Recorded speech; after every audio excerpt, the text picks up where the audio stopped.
16세기 기독교는 구원에 대해서 놀라운 전환을 맞이하게 됩니다. 이 논쟁의 중심에는 사람이 어떤 방식으로 하나님에게 용납되는가에 달려 있었습니다. 이 시기에 등장한 사람들이 종교 개혁자들입니다. 이들은 칭의에 대한 이미지를 활용해서 정통적인 구원을 다시 풀어내기 시작했습니다. 그 중심에 오늘 본문이 인용하고 있는 창세기 15장, 16장 5절 말씀인 성경이 무엇을 말하느냐? 아브라함이 하나님을 믿음에 그것이 그에게 의로 여겨진 바 되었느니라 라는 이 말씀이 들어 있습니다.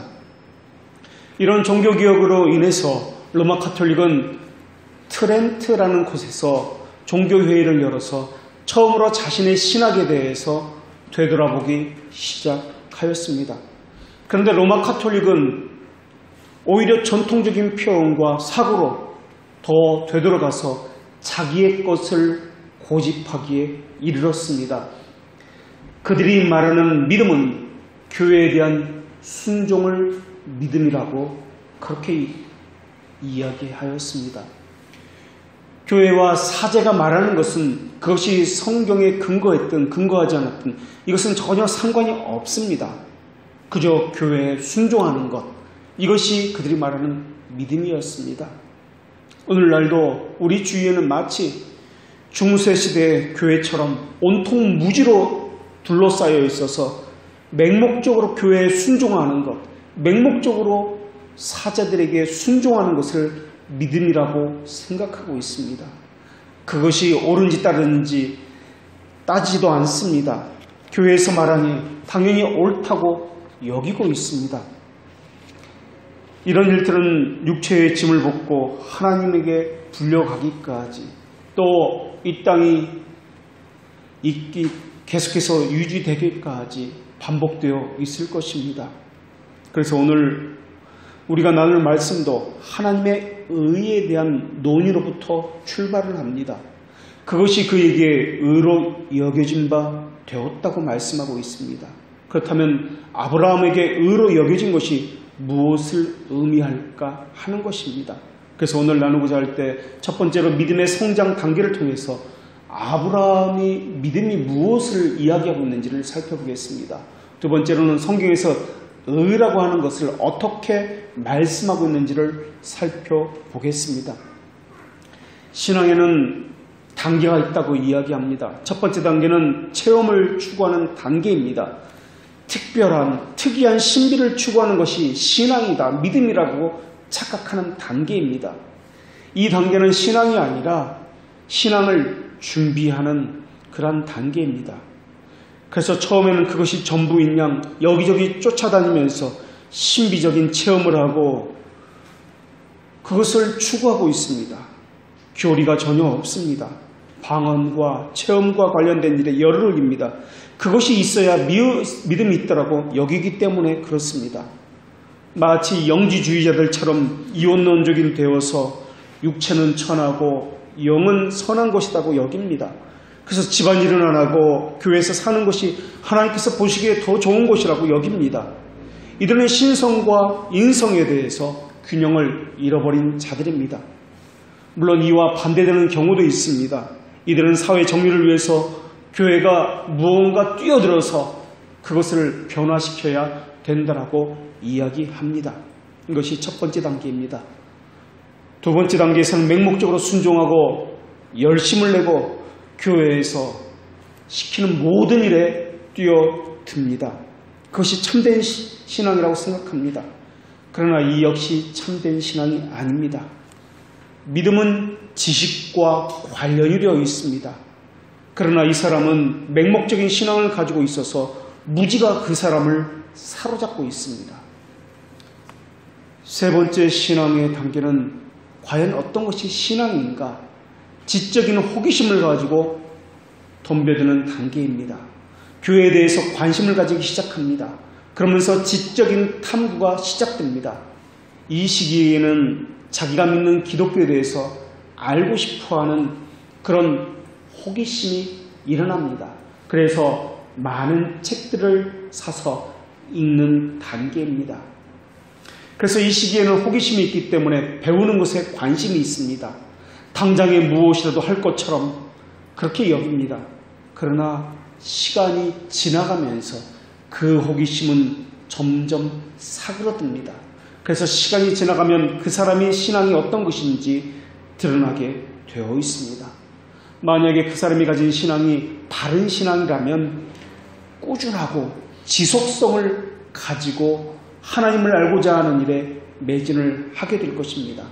그러나 그 사람이 가진 신앙이 호기심에서 비롯되었다면 자기 기분에 따라서 수시로 바뀌고 그것도 얼마 가지 않아서 그만두게 되어 있습니다. 분별도 없고 참된 신앙이 무엇인지 알지 못하는 단계입니다. 그런데도 불구하고 비판은 점점 커져가며 교회에 대해서 안 좋은 것만 보이게 되면서 불만이 점점 자라가는 시기입니다. 사실 신앙의 단계라고 이야기했지만은 이 이야기는 한 단계 한 단계 올라간다는 말이 아니라 어느 상황에 그 사람이 머문다는 그런 뜻으로서 말씀드리고 있는 것입니다. 어떤 사람은 무지한 채로 교회에 순종하고만 합니다. 또 어떤 사람은 신비 체험만 추구하는 것을 목적으로 삼습니다. 그것을 믿음이라고 여기고 있습니다. 신앙의 네 번째 단계는 여러 책을 읽으면서 어떤 것이 진리이고 어떤 것이 거짓 진리인지 조금씩 알아가는 단계입니다. 그러면서 자신이 좋아하는 신학의 분야가 생기는 단계입니다.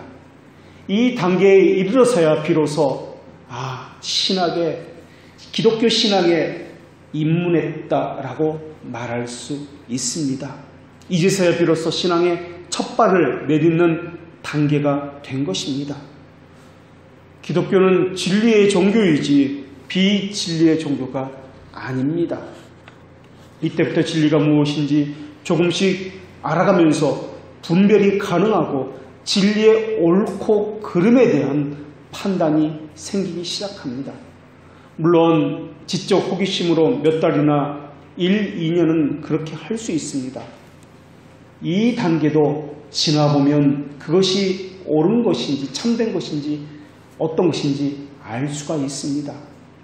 참된 신앙을 가진 사람은 평생에 걸쳐서 진리 탐구에 자신을 던집니다.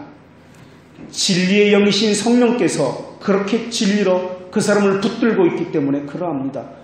그래서 평생에 걸쳐서 진리로 인도함을 받아서 하나님을 알고자 하는 그 갈망에 지속적으로 나타나기 때문에 하나님을 아는 지식에서 점점 자라갑니다. 그래서 우리는 최소한 6개월의 시간을 가지고 그 사람의 신앙이 진짜인지 그렇지 못한지 지켜보고 있습니다. 이것을 예전에는 학습이다라고 그렇게 이야기했습니다. 이 사람이 정말 평생 배우기를 소망하는 사람인지 하나님을 아는 지식을 갖추도록 부름받은 사람인지 교회가 살피기 위해서입니다. 이 시기에는 자신의 무지를 깨닫게 되어서 지금까지 내가 헛살았구나 뼈저리게 후회를 하게 됩니다. 그러면서 갈급하게 되고 영적으로 자신 너무나 무감각해 살았다라는 자각의 고통이 이 안에서 살아서 움직이기 시작합니다. 조금 더 이것을 빨리 알았더라면 조금 더 많이 배워야지 하는 이 갈급함, 그래서 더 배우려고 하고 더 간절해지고 더 하나님을 알기 위해서 부끄러움이라는 것은 있을 수가 없는 그러한 단계입니다. 이때 하나님도 진리를 보내셔서 그 사람을 점점 하나님께 더 가까이 가게 인도하십니다. 그래서 멘토를 만나게 하시고 좋은 교회를 만나게 하시고 진리에 사로잡힌 사람으로 그를 빚어 가시는 것입니다. 더더욱 배우고 더더욱 갈급하나 더더욱 영적인 배고픔에 허기가 집니다. 배우면 배울수록 부끄러움이 더더욱 생겨납니다. 많은 것을 설렵하려고 하는 지적 열정이 넘치는 단계가 바로 이 단계입니다. 그러나 구슬도 꿰어야 보배라고 아직 꿰어지지 않고 나열만 하는 단계입니다. 부분적으로는 하나 통전적인 시각을 갖추지 못한 단계입니다. 그래서 분명한 것들을 설명해서 정확하게 진리가 이것이다라고 정확하게 표현하지 못하고 있습니다. 신앙의 5번째 단계는 자기가 좋아하는 하나님에 대한 그 학문의 영역에 좀 더 뛰어듭니다. 그래서 깊이 공부해서 자기 것으로 만들어가는 단계입니다. 하나님을 알아가는 것이 얼마나 행복한 것인지 경험하게 되면서 오늘은 하나님께서 내게 어떤 말씀을 해주실까? 어떤 것으로 내게 가르쳐 주실까? 기대감이 살아있습니다. 소망이 무엇인지 알게 되면서 인내도 배워갑니다. 그러나 그 인내는 고통스러움을 동반한 인내가 아니라 소망에 대한 기다림으로부터 비롯되는 행복한 인내입니다. 그리고 그 안에서 하나님의 사랑, 즉 부성애를 발견하며 경험하게 되는 것입니다. 그러나 아직 멀었습니다. 이 시기는 비판이 조금씩 객관적인 이론과 함께 학문성을 갖추어가는 시기입니다. 그러다 보니까 교만함도 함께 들어오는 시기입니다. 그래서 이 시기에 중요한 것은 자기를 항상 말씀 앞에서 살펴야 하는 그러한 단계입니다. 자신이 무언가 되었다 여길 수 있기 때문에 남을 무시하고 교만이 싹을 틀 가능성이 많습니다. 하나님을 아는 지식은 항상 경건과 함께 해야 한다는 것을 기억해야 하는 단계입니다. 신앙의 6번째 단계는 자기 학문에 대한 자부심을 갖는 단계입니다. 그래서 자기 신학을 가지고 말할 수 있는 단계입니다. 그런데 이 시기에 주의해야 할 것은 다른 사람은 전혀 보이지 않습니다. 그렇지 않은 사람도 있으나 어떤 사람은 자신의 신학만이 옳다라고 주장하면서 다른 사람의 신학에 대해서는 다 잘못되었다고 무시합니다. 자기만이 최고라고 생각합니다. 이것을 좋은 말로는 학자적인 자부심이라고 이야기하는데 다른 말로는 학문적인 교만이다라고 이야기합니다. 겸손함과 함께 자기 내면도 함께 갖추어져 가야 하는데 그렇지 못합니다. 다른 사람의 신학은 아주 경멸한 그런 교만한 사람으로 그렇게 바뀌어져 있습니다. 직위가 생겼습니다. 여기저기 이름이 났습니다. 그러다 보니까 강사로 불려다닙니다. 하나님 앞에 서 있음이 무엇보다 중요한데도 불구하고 이 사람은 자신이 믿음의 초보 시절을 생각하지 못하고 자신은 높은 위치에 있다라고만 생각하면서 다른 사람들을 무시하고 있습니다. 마지막으로 7번째 단계는 하늘의 학문을 하기에 충분한 단계입니다. 성령의 열매를 맺는 동시에 신학의 깊이를 갖추어 완성된 단계입니다. 물론 이 땅에서는 완성이 있을 수 없습니다. 그러나 학문에 있어서 성품에 있어서 주님을 닮아갔기 때문에 삶과 신앙이 하나가 되어서 자신의 신앙을 갖춘 사람입니다. 이를테면 칼빈이나 어거스틴과 같이 자기를 부인하는 삶을 살고 신학적인 완성도가 있어서 대가들이 갖출 수 있는 그러한 단계입니다. 우리 신앙의 여정은 이러한 단계를 거쳐서 자라갑니다. 자신이 어느 단계에 있는지 살펴보는 것도 필요할 듯 합니다. 그렇다면 오늘 본문에 나타난 아브라함은 어느 과정을 거치고 있을까요? 오늘 본문은 자손을 기대하는 아브라함의 간절한 소망으로부터 출발하고 있습니다. 다시 말하면 칭의를 받은 것은 아브라함이 무엇을 믿었던 믿지 않았던 아브라함의 행위와는 전혀 상관없는 이때에 하나님으로부터 의롭다 하고 여김을 받았다라는 것입니다. 그러나 아브라함이 받은 칭의는 그 상태에 머물러 있지 않습니다.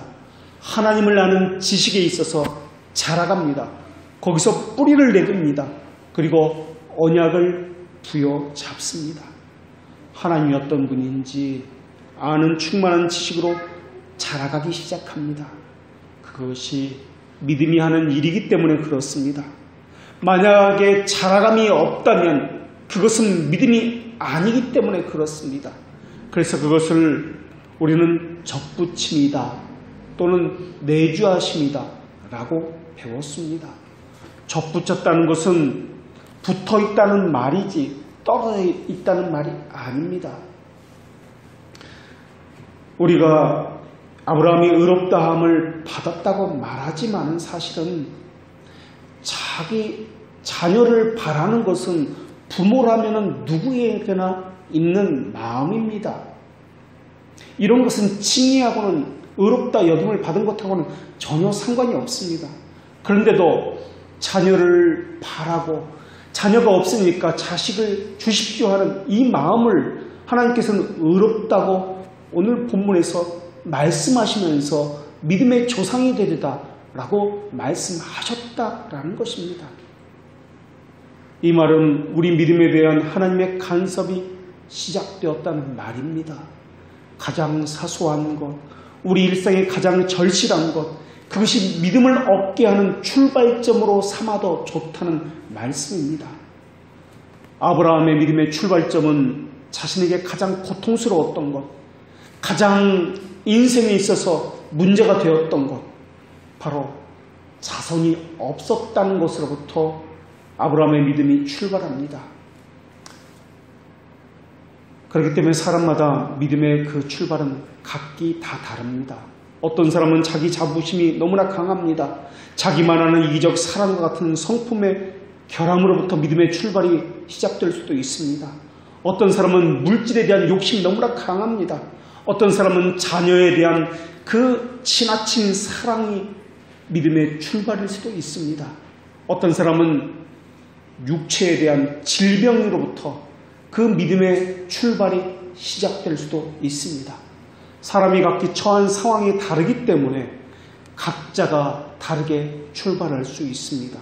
그러나 각자 상황은 다르지만 하나님이 간섭한다는 측면에서는 모두가 동일합니다.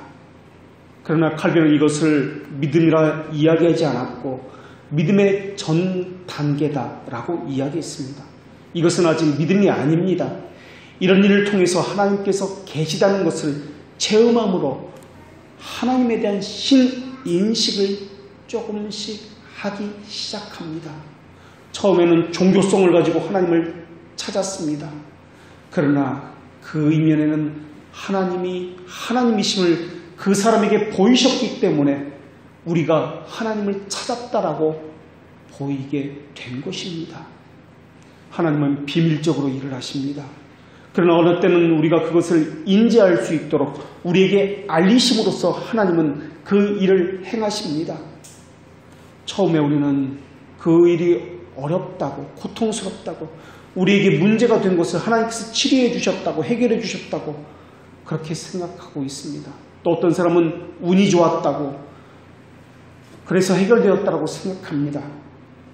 그러나 운이 좋았다고 여기는 사람도 또 하나님께서 해결해 주셨다고 여기는 사람도 그 마음은 얼마 가지 못합니다. 또 다른 문제에 봉착하게 되어 있습니다. 그러면서 또다시 하나님을 찾는 여정, 무언가 그 문제를 해결하기 위한 그 믿음의 여정이 계속 되어집니다. 하나님은 계속해서 여러 백문을 통해서 여러 상황을 통해서 말씀해 주십니다. 하나님께서 해주셨다는 것과 하나님께서 계시다는 것을 알려주십니다. 처음에는 인지하지 못합니다. 그것이 반복적으로 알려주시니까 조금씩 인지하게 됩니다. 상황을 통해서 인지하게 되고 고난과 어려움을 통해서 하나님을 의지하는 마음이 조금씩 생겨나기 시작합니다. 그리고 동시에 하나님께서 어떤 분인지를 우리에게 조금씩 알려줌으로 인해서 그분을 인지해가는 과정들이 조금씩 쌓여져 갑니다. 그 과정들이 쌓이고 쌓여서 이제는 변할 수 없는 확실하고 확고한 지식으로 남게 됩니다. 확고하고 확실한 지식으로 남게 되는 것을 믿음이다 라고 이야기합니다. 그 믿음으로 확고히 쌓여져 갔을 때는 하나님을 절대 부인할 수 없는 지경에 이르게 된 것입니다. 처음에는 운과 우연으로 여겼습니다. 그것이 반복됨으로 인해서 운과 우연이 아니라 하나님의 간섭이고 섭리라 여겨지게 됩니다. 한두 번이 아니라 수십 번, 수백 번, 어쩌면 그보다 더 이상 하나님께서 알려주시고 깨닫게 해주시고 하나님이 함께한다, 너는 나의 자녀다라고 말씀해 주셨는지도 모르겠습니다. 이제서야 비로소 그것을 깨닫게 되었습니다. 그리고 하나님을 알면 알수록 내가 죄인이라는 것을 깨닫기 시작합니다. 그리고 중보자 예수 그리스도께서 하신 구원 사역에 대해서 알게도 해 주십니다. 그리고 그것을 우리에게 적용시키시고 우리 안에서 새겨주시는 분은 성령 하나님이십니다. 우리 믿음에, 우리 심정에 믿음을 새기는 일을 하신 분이 바로 하나님의 영이십니다. 그런데 하나님은 그 일을 언약을 통해서 그러한 일을 행해 가시는 분이십니다. 언약에는 죄들의 용서와 의의 전가라는 요소가 포함되어 있어서 그것을 우리에게 인지시키십니다. 그래서 구원의 확신이라는 것은 구원의 날짜를 알았다는 뜻이 아니라 눈물을 흘리고 회개했다는 뜻이 아니라 하나님께서 내 죄를 용서하셨다는 확신을 구원의 확신이다라고 이야기합니다. 하나님을 알면 알수록 내 죄가 크다는 것이 깨달아집니다. 하나님을 배우면 배울수록, 지식이 커가면 커갈수록 내가 너무나 무지하다는 것에 대해서 하나님 앞에 부끄러워하게 됩니다. 성령님께서 예수 그리스도께 우리를 인도해 가실 때 성령님께서 사용하시는 방법이 있는데, 이것은 교회에서 들려지는 말씀 선포를 통해서 우리가 믿음이 자라게 하십니다. 그래서 교회에서는 순전한 말씀이 들려져야 합니다. 순전한 말씀이 들려져야 믿음이 자라기 때문에 그렇습니다. 반대로 순전한 말씀이 들려지지 않는 곳에서는 믿음이 있을 수가 없습니다. 그래서 참된 교회는 순전한 말씀이 들려지는 것이고, 순전한 말씀이 들려지지 않는 곳은 거짓 교회라고 우리가 하는 것입니다. 이러한 과정을 통해서 창조주 하나님이 어떤 분인지, 구속주 하나님이 어떤 분인지를 배워갑니다. 그래서 그분의 부성애를 체험하여 알게 되는 것, 이것이 바로 믿음이다 라고 우리가 배웠습니다. 칭이라는 말은 어렵다고 불려지는 말이기도 하지만 동시에 하나님의 비밀적인 섭리를 이야기합니다. 비밀적이라는 것은 우리는 알지 못합니다. 그러나 일을 하고 계시다는 것입니다. 사실 칭이라고 말하고 우리는 어렵다 여겨진다고 그렇게 이야기합니다. 이런 용어는 우리의 설명이지 루터파나 로마 카톨릭이나 감리교를 비롯한 웨슬리안들은 이런 의미로서 의롭다함을 설명하지 않습니다. 로마 카톨릭이나 감리교 같은 웨슬리안들은 자기 스스로 무엇이 되었다라는 의미로서 이 단어를 사용하기 때문에 이 말을 의화라고 이야기합니다. 무엇이 되었다라는 표현으로 사용합니다. 그러나 우리는 무엇이 되었다라는 표현으로 하지 않습니다. 여겨졌다라는 표현을 합니다. 그렇다면 오늘 본문에서 말씀하시는 의라는 것은 과연 무엇일까 하는 것입니다. 의라는 말은 아브라함이 무엇이 되었다는 말이 아니라 하나님이 일하신다는 말씀입니다. 하나님이 일하셨다라는 것입니다. 아브라함은 지금 무엇이 된 것이 하나도 없습니다. 믿음이 있다라고 했는데 믿은 것이 아닙니다.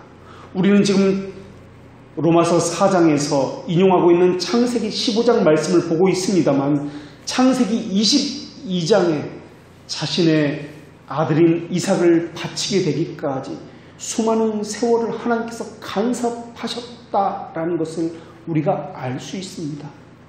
어쩌면 20여 년, 어쩌면 그 시간에 더 이상의 세월이 지나기까지 많은 연단과 훈련을 받아야 했을 것입니다. 우리가 아는 대로 아브라함은 우상 숭배자였습니다. 전혀 하나님을 알지 못하는 사람이었습니다.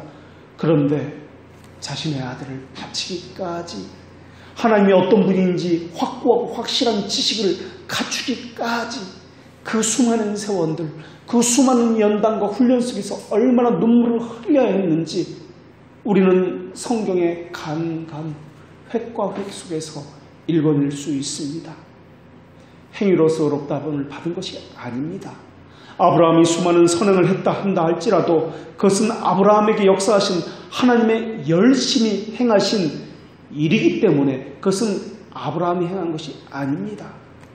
오늘 본문에서는 자신의 아들을 바치고 또한 하나님을 위해서 수많은 일들을 하는 그러한 모습이 드러나지 않습니다. 그러나 아브라함은 하나님께서 사랑할 수 없는 사람을 사랑해 주셔서 복을 주셨고 좋은 곳으로 만족해 주셨고 바른 길로 인도해 주셔서 지금까지 오게 되었다는 것을 이후에는 깨닫게 됩니다. 이렇듯이 구원에 대한 이해는 하나님이 의롭다라는 것이 전제되어야 합니다. 그래서 하나님의 구원 사역에서는 세 가지 것이 전제되어야 합니다. 첫째는 하나님이 의롭다는 명제입니다. 두 번째는 인간은 죄인이다라는 명제입니다. 세 번째는 하나님은 인간을 의롭게 하신다는 명제입니다. 이 세 가지 것이 일관성을 가지고 관계를 유지합니다. 그런데 첫 번째와 두 번째에 있어서는 어떤 교파에서든 일치점을 가지고 있습니다. 물론 어떤 교파에서는 인간이 전적으로 타락한 죄인이다라고 말을 하지 않습니다. 어느 정도 가능성이 있다. 그래서 사람이 할 수 있다라고 어떤 교파에서는 그렇게 일을 합니다. 그러나 세 번째 대해서는 하나님께서 인간을 의롭게 하신다는 이 명제에 대해서는 수많은 논란이 있어 왔습니다. 예를 들어서 교회 밖의 사람들도 하나님은 의롭게 하시는가? 사람이 의롭게 되는 것인가? 아니면 하나님이 의롭게 만드시는 것인가? 아니면 의롭다고 여기시는 것인가? 이것에 대해서 우리가 살펴볼 1차 자료는 성경입니다. 그렇기 때문에 성경에서 의라는 개념을 어떻게 사용했는지를 살펴보아야 합니다. 바로 이것이 우리가 두 번째 다루어야 할 성경에서 말씀하시는 의가 무엇인지 하는 것입니다. 오늘 본문과 관련해서 히브리어에서는 원문에서는 의라는 단어를 두 가지 단어로 사용합니다. 체데크와 체데카라는 단어입니다. 이 단어는 어떻게 보면 한 단어입니다.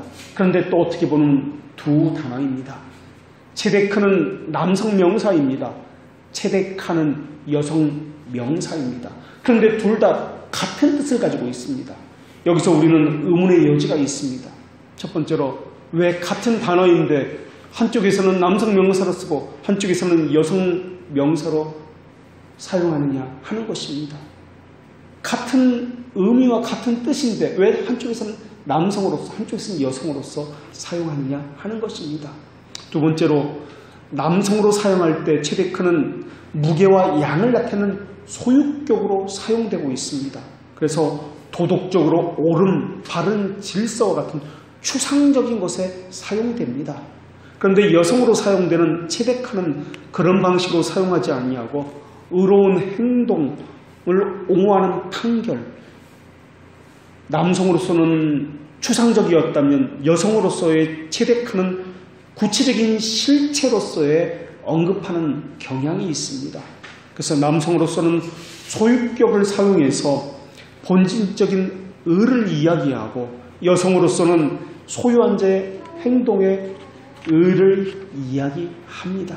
그래서 이 단어가 하나님의 본성과 관련된 용어로 사용될 때는 하나님 스스로 의롭다라는 말로 하나님 스스로 거룩하다는 의미로서 사용하지만은 하나님께서 피조물과 관계에 있어서 사용될 때에는 하나님의 공의로서 사용됩니다. 그렇기 때문에 아브라함과의 관계에서 오늘 본문이 사용됐기 때문에 여성으로서 체데카라는 단어가 사용되었다는 것입니다. 그런데 성경에서는 명사형보다 동사로서 사용되고 있다는 것을 볼 수 있습니다. 동사는 행위와 관련되어 있고 움직임과 관련되어 있기 때문에 동사라고 부릅니다. 고대 사람들은 의에 대한 근본적인 의미를 규범의 수능이라고 이해했습니다. 이 세상은 하나님의 창조의 결과입니다. 하나님의 질서가 밖으로 나타나 보여진 것이 창조이고 그 질서 가운데 순응하는 것이 인간을 비롯한 모든 피조물입니다. 그것이 의라고 그렇게 생각했던 것입니다. 의라는 것은 혼돈 가운데 질서가 부여된 것, 그 질서에 순응하는 것, 이런 차원으로서 고대 사람들은 이해했던 것입니다. 그런데 사사기 5장에 나오는 드보라의 노래를 보면은 오늘 본문과 같은 체데카라는 단어가 나오는데 드보라는 전쟁에서 승리했다라는 관점으로 이 체데카, 의라는 단어를 사용하고 있다라는 것입니다. 사사기에서는 이스라엘 생존이 외부로부터 위협을 받고 있습니다. 그래서 하나님은 그 외부의 적들을 막아주고 이스라엘을 방어하는 의로운 행동을 하는 분으로서 이 의라는 단어를 사용하고 있다는 것입니다. 적에게는 보복하는 하나님으로, 언약 백성에게는 보호하시고 구원하시는 하나님으로 나타날 때 이 의라는 단어를 사용했다는 것입니다. 이것에 대해서 우리는 이미 배웠습니다. 하나님을 아는 지식은 두 지식으로 구성되어 있는데 창조주 하나님과 구속주 하나님을 아는 지식입니다. 창조주 하나님은 선하신 하나님으로 또 아버지로서 보호자로서 우리에게 나타나시고, 구속주 하나님은 자비하신 하나님으로서 나타났고 위로하시고 적에게는 보호하시나 또한 심판하시는 분으로 나타났다고 우리가 이미 배웠습니다. 이렇게 나타나는 이유는 하나님의 의가 언약과 관련되어 있기 때문에 그렇습니다. 하나님과 이스라엘은 언약을 맺었습니다. 그리고 이 언약이 이행의 상태에 있을 때는 이것이 질서 가운데 있기 때문에 의의 상태가 되는 것입니다. 우리가 언약의 10가지의 말씀은 십계명을 배우면서도 출애굽기 20장 5절에서 여호와는 질투하신 하나님이다라고 말씀하셨습니다. 이때 질투하신다는 의미가 시기하고 인간처럼 질투한다는 의미가 아니라 이스라엘과 언약을 맺었기 때문에 하나님께서 이 의무를 이행하신다는 언약의 의미라고 배웠습니다. 그래서 의에 대해서는 성경에서 많은 부분에서 하나님과 이스라엘 백성 사이에 언약적인 개념으로서 연결시켜서 설명하고 있습니다. 의의 상태가 계속 유지되려면 쌍방간의 의무가 충실하게 이행되어야 합니다. 교회에 다닌다는 것도 언약입니다.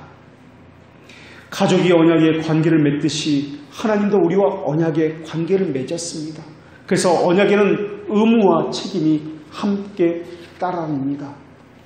우리가 십계명이라고 부르고 있지만은 성경에는 십계명이라는 단어가 나오지 않고 언약의 말씀이다 라고 나옵니다. 그 언약의 10가지 말씀 가운데 세 번째 말씀이 여호와의 이름을 망령되이 부르지 말라라는 말씀이 있습니다. 이 언약을 가르쳐 주시는 목적은 하나님께서 우리로 하여금 그분의 이름의 위엄을 높이 받들어야 함을 가르치는 데 있습니다. 그래서 세례도 마찬가지입니다. 직분을 맡는다는 것도 마찬가지입니다. 교회에서 봉사하는 것도 마찬가지입니다. 교회에 등록하는 것도 마찬가지입니다. 교회에 나온다는 것도 마찬가지입니다. 교회와 관계를 맺고 있는 모든 것이 바로 맹세와, 다시 말하면 하나님과의 언약과 관련되어 있습니다. 이 언약을 어기는 것을 하나님은 범죄다라고 말씀하셨습니다. 하나님은 출애굽기 20장 7절에서 이렇게 말씀하셨습니다. 너는 내 하나님 여호와의 이름을 망령되게 부르지 말라. 여호와는 그의 이름을 망령되게 부르는 자를 죄 없다 하지 아니하리라.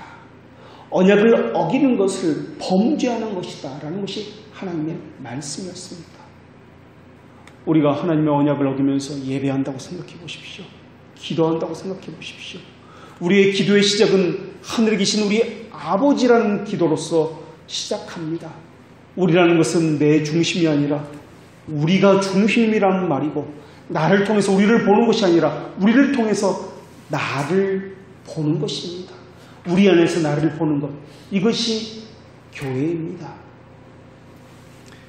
그렇기 때문에 교회에 들여온다는 자체가 하나님 앞에서 언약을 맺었다는 증거고, 맹세를 했다는 증거고, 나를 통해서 우리를 바라보는 것이 아니라 우리 안에서 나를 바라본다는 뜻입니다. 내 것을 버리고 하나님이 원하신 것을 하겠다는 그런 순종의 표시입니다. 내 것을 버리고 하나님의 말씀과 교회의 규율에 순종하겠다는 의미입니다. 그래서 우리는 주님이다 부르고 우리 자신을 종이다 라고 부르고 있는 것입니다. 교회는 마음의 평안을 주는 곳이 아닙니다. 사람을 사귈 수 있는 친목단체나 문화센터도 아닙니다. 취미생활을 함께 누리는 사람들이 모이는 곳도 아닙니다. 또 세무서처럼 세금을 정확히 납부하면서 세상을 향해서 교회의 재정이 이렇다라고 발표하는 것도 아닙니다. 교회에는 자격이 전혀 필요치 않으나 단 한 가지 자격이 필요하다면 자신은 의인이 아니라 죄인이라는 인식입니다. 자기가 보기에 좋은 대로 자기 판단이나 생각대로 행한다는 말은 자기 행위가 옳다라고 여기기 때문에 그렇습니다. 하나님의 거룩하신 이름은 헛되이 남용되어서도 안 되고 더럽혀져서도 안 됩니다. 거룩한 교회가 자신의 야망과 탐욕과 오락기나 흥미거리를 위해서 이용되어서도 안 됩니다. 나는 헌금이 불편하고 형편도 어려우니까 헌금을 안 해도 된다는 생각이나, 다른 사람도 있으니까 나 정도는 교회 청소에 참여하지 않아도 된다는 생각을 해서도 안 됩니다. 그래서 우리는 함께라는 말을 사용하기 때문에 공교회다, 공예배다라고 이야기합니다. 그래서 우리는 예배나 모임을 함께하면 물론이고 청소도 함께하고 있습니다.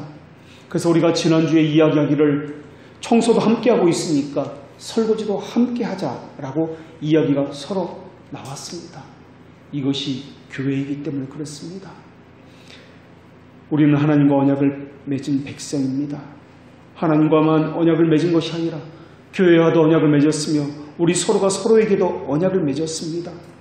유기적으로 각자 자기 일을 하는 것 같지만 그것은 함께를 이루며, 함께라는 것은 붙어 있다는 말이기 때문에 예수 그리스도와 붙어 있다는 말입니다. 그래서 이것을 접붙임이다 라고 이야기합니다. 접붙임이란 말은 다른 말로 칭이라는 말로서 대신할 수 있습니다. 하나님은 질서를 세상에 나타나셨습니다. 그래서 성경 첫 부분에서는 창조에서부터 언약이 드러납니다. 구원과 관련해서는 영원전에 맺으신 삼위 하나님의 언약이 드러납니다. 창조시에 하나님께서 보시기에 좋았다는 말씀도 우리가 함께 우리의 형상대로, 우리의 모양대로 우리가 사람을 만들자라는 말씀에서도 보듯이 삼위 하나님 서로 간에 흡족하게 하셨다. 피조물과 삼위 하나님께서 언약의 관계가 흡족하게 나타나셨다라는 말로서도 볼 수가 있습니다. 창조시에 나타나는 언약은 율법과 복음에 나타나는 구원에서도 나타납니다. 하나님은 피조물과 언약을 맺으셨습니다.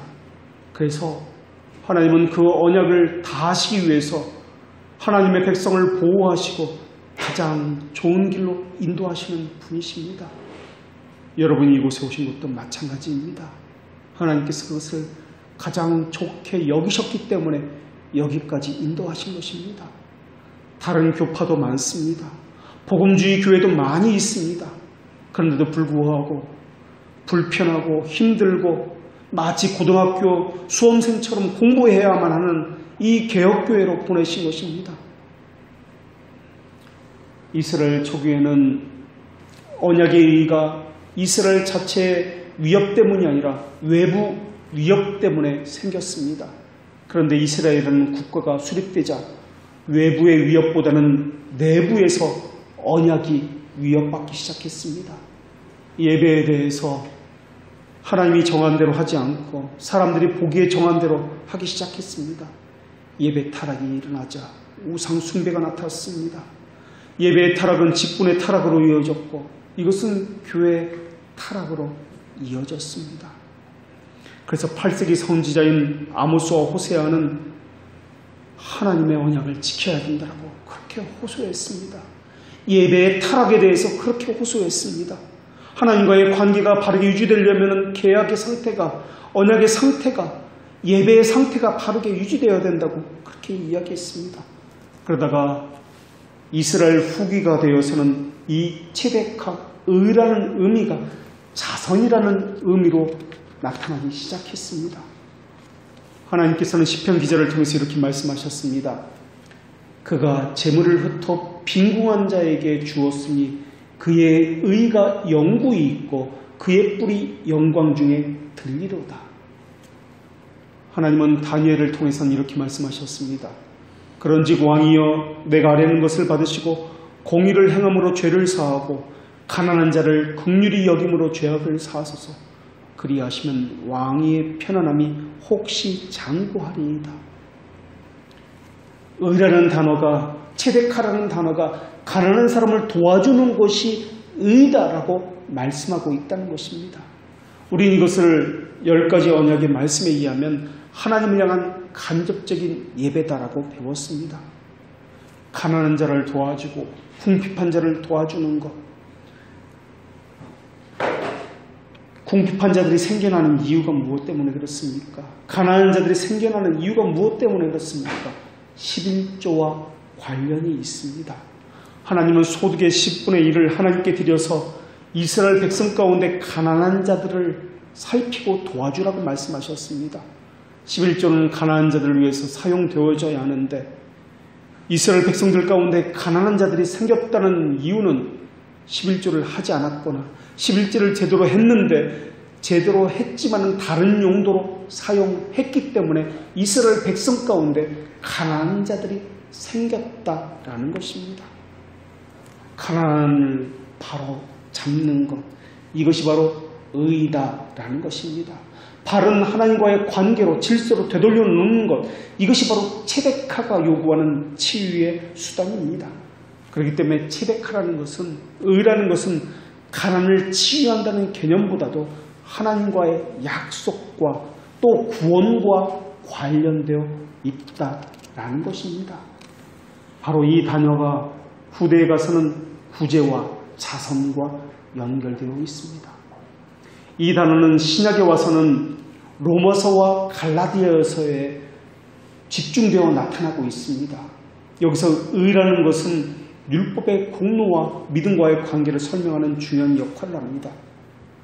그런데 이 칭이라는 개념, 의라는 개념이 바울 서신에서는 2차례만 명사로 나타나고 나머지는 다 동사로서 나타나고 있다는 것입니다. 칭의와 관련된 바울의 어휘는 구약에 기반을 두고 있습니다. 오늘 본문도 창세기 15장에 기반을 두고 있습니다. 이 의라는 개념은 올바른, 올곧음의 개념을 가지고 있고 언약의 개념을 가지고 있습니다. 그런데 명사가 아니라 동사를 선호하고 있다라는 것입니다. 그것은 구약도 마찬가지입니다. 언약 안에 바르게 서 있게 하시고 하나님의 언약을 올바르게 선포된다는 점에서 성경은 명사보다도 동사를 선호하고 있습니다. 하나님께서 일하신다는 그 측면에서 동사형을 성경은 선호하고 있다라는 것입니다. 그리고 오늘 본문에는 본문이 인용하고 있는 창세기 15장 6절에 성경에 가장 먼저 처음으로 등장하는 한 단어가 나옵니다. 성경에서 처음으로 등장하는 단어는 믿음이라는 단어입니다. 성경에서 믿는다는 단어가 처음으로 등장하는 것이 바로 여기입니다. 그리고 이 믿는다는 단어를 칭의와 연결시키고 있습니다. 믿는다는 동사는 분명하게 무언가 믿는 행위를 포함하고 있습니다. 그런데 성경을 보면은 요셉을 만나고 온 형제들이 야곱에게 그 일을 설명하면서 야곱이 그들의 말을 믿지 못하고 어리둥절하더니라는 말씀이 나옵니다. 그리고 출애굽기 4장 1절에도 모세가 말하는 장면이 나오는데 저들은 나의 말을 믿지 아니할 것이다 라는 그런 말씀이 나옵니다.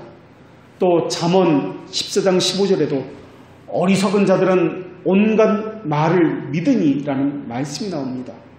이렇게 믿는다는 것은 무언가를 믿는 행위를 포함하고 있습니다. 말로만 믿는 것이 아니라 정신적인 동의를 하고 있습니다. 어떤 행동을 기대할 때도 믿는다는 표현을 씁니다. 그래서 믿는다는 말에는 누군가를 의지한다는, 그래서 안정을 취한다는 그런 형태가 나타납니다. 그래서 누구를 의지한다, 무엇을 믿는 신뢰가 빠지면 믿는다는 단어를 사용할 수가 없습니다. 그런데 오늘 본문이 인용하고 있는 창세기 15장 6절에서는 지난주에 살펴본 대로 아브라함의 믿는 행위가 전혀 들어있지를 않습니다. 결국 성경에서 말하는 믿음이라는 것은 우리의 믿음이 아니라 하나님께서 일하시는 하나님에 의한 믿음이다라는 것입니다. 오늘 본문이 말하고자 하는 것이 바로 이것입니다. 자기 행위로는 의롭다함을 받을 수가 없습니다. 그러나 하나님의 일하심으로 인해서 의롭다 하심을 받을 수 있으며 이것은 하나님의 약속과 관련되어 있습니다. 하나님의 백성은 누구와 하나님과 약속을 맺게 되어 있습니다. 그 약속에는 죄들의 용서와 의의 전도가 포함된 약속입니다. 그 모든 일을 하나님이 일하십니다. 그리고 하나님이 일하신 것을 우리 것이다 간주해 주신다는 것입니다. 오늘 본문에서 그에게 의로 여겨진 바 되었느니라는 말씀도 아브라함 것이 아닌데 아브라함이 한 것으로 간주해 주셔서 지금까지 하는 다른 존재로 하나님께서 대해 주시겠다라고 한 것입니다. 영적 삶이 이제 시작되었다라는 것입니다. 허나 이것은 아무에게나 허락된 것이 아닙니다. 하나님의 선택된 자들에게만 의롭다 하심이 허락된 것이고 또 이것은 완성을 말하는 것이 아니라 이제 그 사람 안에서 하나님이 일하신다라는 뜻입니다. 지적 호기심으로 교회에 나올 수 있습니다. 성경 공부에도 지적 호기심을 가지고 참여할 수 있습니다. 그러나 호기심은 오래가지 못할 것입니다. 그것은 하나님께서 일하신 것이 아니기 때문에 그렇습니다. 그래서 무지와 무식은 다릅니다. 무식은 단지 학식에 부족한 것을 이야기합니다. 학식이 부족하다고 해서 믿음이 없다라고 말할 수 없습니다. 그러나 무지는 알려고 하지 않는 완고함을 이야기합니다. 자기 것을 고집하고 꼭꼭 부여잡는 교만함이 무지입니다. 자기 스타일을 고집하고 말씀에 자기 의지를 굴복시키려 하지 않는 것, 자기 행위에 대해서는 스스로 옳다는 태도가 바로 무지입니다. 말씀의 교훈에 순종하는 것은 관심 없고 하나님을 어떻게든 이용해서 혜택만 얻으려고 하는 것이 무지입니다. 이들은 맹목적 믿음보다 더 못한 것을 가지고 있습니다. 맹목적 믿음은 차라리 믿음의 준비라도 되어 하고 있지만 이들은 자기 사랑에 기인해서 하나님께 복종하려는 태도가 전혀 없습니다.